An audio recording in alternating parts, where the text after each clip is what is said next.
Happy February. It's the month of love. Love is in the air. Everybody wants to talk about love, so let's talk about it. Can't wait. I'm going to share with you a piece of my story, a piece of me, and what I know about love, and what I want to share with you about love. So in my early 30s, my first marriage was crumbling. I had married somebody that I loved, but wasn't necessarily in love with. And I chose him for several reasons, subconsciously. But one of them was that I truly believed that he could fix me. I had so much pain in me and so much angst about my tumultuous, violent childhood. And I was searching outside of myself for someone to fix me.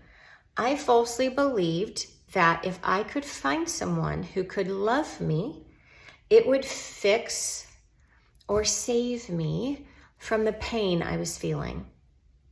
And no matter what he did or how much he loved me, it wasn't enough, and it didn't fill up the emptiness in me, and our marriage didn't survive. And we got divorced, and then I was alone for the first time in my life. I had been in a situation in my family where my father went to prison, and I was left to help my mother take care of our family. I took care of my mother, I took care of my siblings, and I gave up my childhood. And in doing that, I carried these stories inside of me of my unworthiness. And I wasn't worthy of a childhood. I wasn't worthy of love. I wasn't worthy of wealth. I wasn't worthy of prosperity. I carried these stories in me. And I was convinced that if I found someone who would love me, that would give me value and that would give me worth. And it didn't. It totally did not. And so after my divorce, when I was completely alone, I was miserable. I didn't know how to be alone. I was miserable. I hated every minute of it. I avoided it. I worked late. I went out all the time. I was constantly searching for a new lover, new friends, whatever it was that would distract me from the work I had to do on myself, the internal work I had to do on myself about my stories. I created all kinds of distraction and did not deal with it. When the pain of my stories and my loneliness became too much, when I was filled with anxiety and panic, and it was affecting my sleep and it was affecting my life, I realized that I needed to stop, and I needed to pay attention, and I needed to reconcile what was going on inside me. And I began that process by 1, finding a good therapist, 2, spending time alone. I had to learn to be alone, and I did. And in that space of being alone, I did yoga, I learned to meditate, I journaled, I did all sorts of things that enabled me to explore my inner landscape and who I was and what those stories were. And it took me a while. Took me a good while to figure it all out. And in the process of reconciling my pain, in the process of finding who I am, I learned to love myself. I realized that I could save myself. Sure, I had friends who supported me and I had a great therapist, but I was in charge of me. I could save myself. I could value myself. I could validate myself. I no longer needed that external love to fix me or to make me whole and to save me. I didn't need it. I learned to find the love in myself. And that's what I want for you. There are amazing ways that you can embark on this self-love journey. And I want you to start with journaling.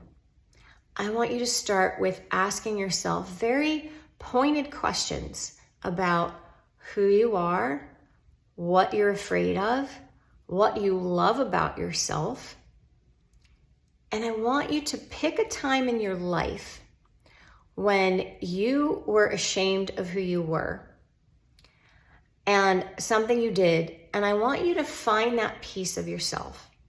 And I want you to write a letter to that person, that piece of you, that person you were. And I want you to write them a letter and tell them how much you appreciate what they did and how what they did to survive, and that you love them unconditionally. That part of you, you love every part of yourself unconditionally. That is a beautiful, beautiful inroad to bringing back in pieces of you that you might have splintered off. And when you do that and you start to recognize and value those parts of you, you begin to feel whole. And when you feel whole, the love for yourself will come.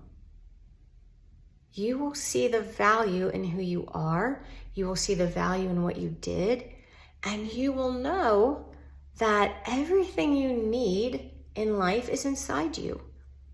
And you don't have to depend on somebody from the outside to validate you or make you feel worthy. You can validate yourself. It's so incredibly empowering. So give it a try, won't you? Spend some time journaling and bringing in those other parts of you, the parts that you might feel ashamed of, the parts that you pushed away because you felt like they weren't worthy or they did something embarrassing or shameful.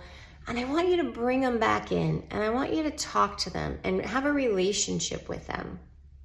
You deserve so much love and so much peace and so much emotional freedom. We all do.